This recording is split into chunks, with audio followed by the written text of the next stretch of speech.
لو انت عايز تشتري كراسة اللي هي بتاعة الإسكان، جبت لك الشروط بتاعتها. أول حاجة إن انت لازم تتمتع بلياقة بدنية. تاني حاجة، لو حضرتك لو اللي رايحة تقدم واحدة لازم يكون صوتها عالي علشان الصويت يعني وكده.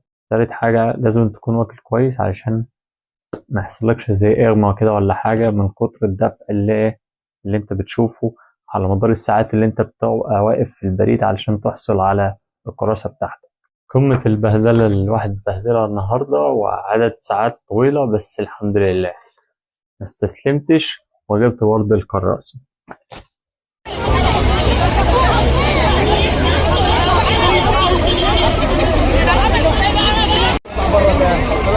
طب هو كانوا فتحوا ليه طيب للناس؟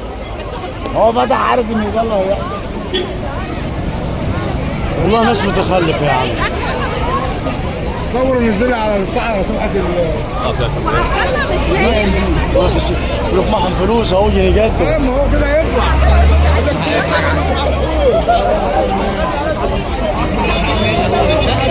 هي ايه ده ولا حاجه.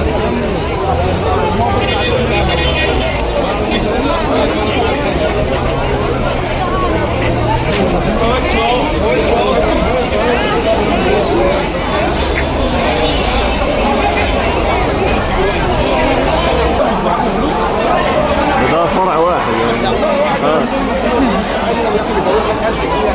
انا معاه 30000 جنيه. صور عشان توري السيسي. انت لو تعرف الواحد اللي واقع كده من المحافظه بتاعته.